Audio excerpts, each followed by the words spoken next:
Assalamualaikum warahmatullahi wabarakatuh ya. Perkenalkan nama saya Medi Kasyok ya, dan kali ini kita akan membahas tentang patofisiologi dari ulkus mole atau cancroid ya, pada penyakitnya ya, yang dimana tuh dia 3A kan tadi ya. 3A yang disebabkan oleh bakteri ini ya, Haemophilus ducreyi ya, itu atau H. ducreyi. Awal-awal kemudian ini dari awalan dari patofisiologinya tuh kita tarik dari faktor resiko ya. Ya, faktor resikonya tuh disebabkan oleh hubungan seksual yang tidak baik ya.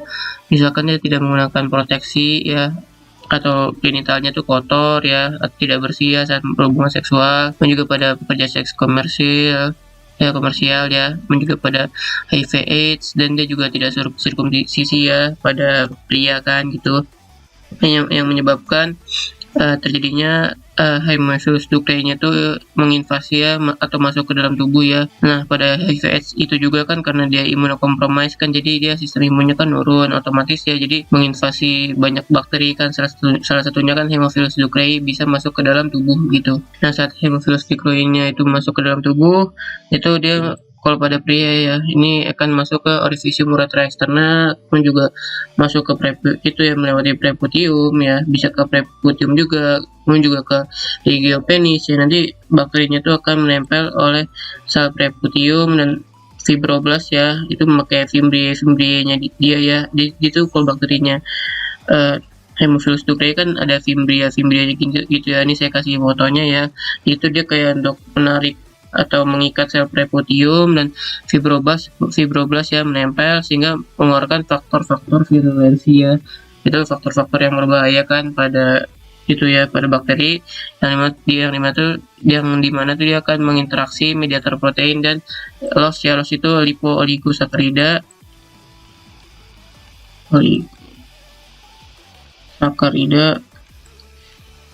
dengan fibronektin. Nah, karena dia terjadi interaksi itu, kalau pada ini kan kenanya kan pada sel epitel normal dulu ya, pada preputium dan fibroblast. Nah, itu kalau nanti itu lama-kelamaan tuh akan terjadi reaksi inflamasi lokal yang bersifatnya tuh akut ya.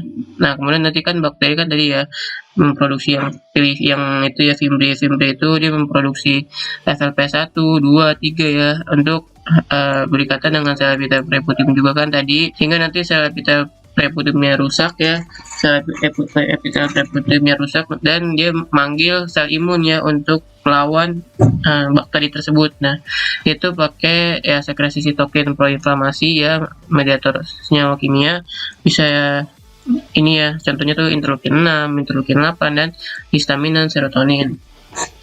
Nah, kalau pada histamin dan serotonin dulu ya. Jadi sel epitel preputiumnya tuh mensekresi histamin dan serotonin sehingga akan meningkatkan permeabilitas vaskular, sehingga akan terjadi vasodilatasi pembuluh darah kapiler kan.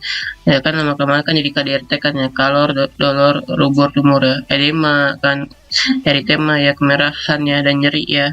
Yang dimana tuh kalau pada ulkus mole ya atau cancroid itu, dia tuh eksudat nekrotik ya, yang dimana tuh nanti akan terjadi edema kan, bengkakan kan, ada inflamasi lokal pada penis, dan kemerahan ya, eritema ya, rubor ya, sehingga nanti kalau misalkan edemanya makin lama banyak, itu makin lama melebar, itu kan akan menekan nervus lokal ya, pada nervus di penisnya kan, ada kan ya, nervus dorsalis penis, nanti akan diaktifasi ya nociceptornya ke dorsal root ganglion atau jaras afren, nanti ke jaras afren ya, sensori kan, jaras sensori nanti akan ke otak ya, mengalami transduksi, transmisi, modulasi, dan persepsi.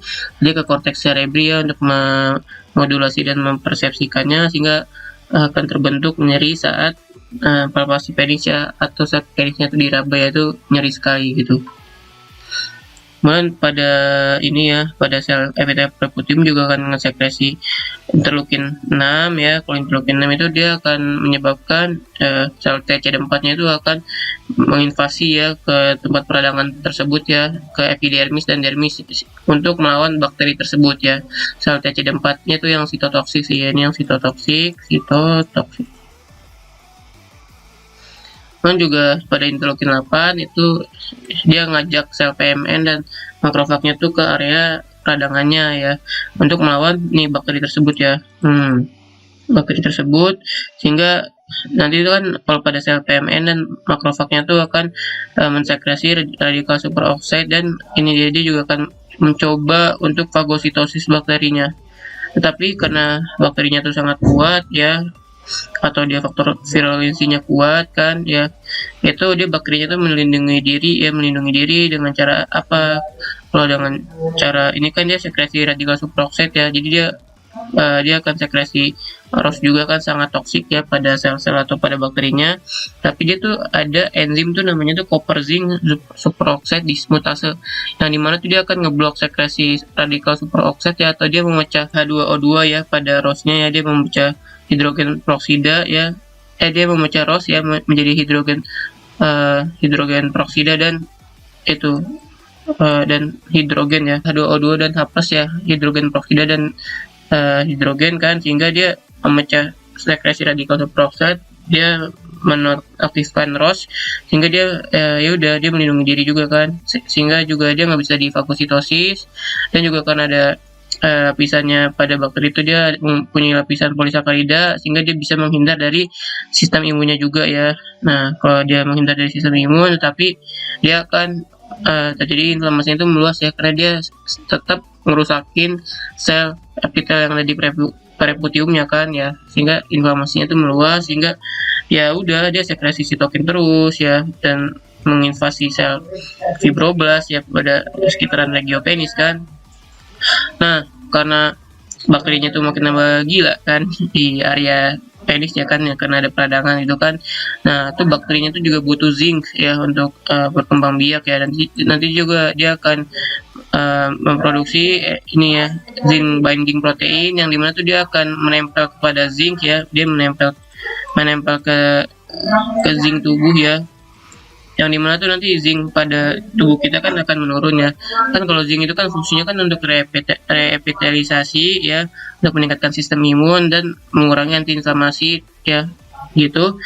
Tapi kalau misalkan zincnya turun ya, otomatis ya kita sistem imunnya tuh juga bakal turun juga ya, sehingga ya kalau zinc juga kan untuk meregulasi tubuh juga ya, nanti juga kalau zincnya turun juga akan menyebabkan penurunan berat badan ya, dan juga akan memperlambat penyembuhan ya, karena kan dia nggak bisa melakukan ini ya, reepitelisasi ya, jadi dia tidak bisa ini ya, menyembuhkan lukanya ya. Otomatis nanti bakteri nanti memproduksi ini juga ya, toksin juga, namanya tuh HDCTD ya, atau namanya itu cytolethal distending toxin nih. Ini cytolethal distending toxin ya, distending toxin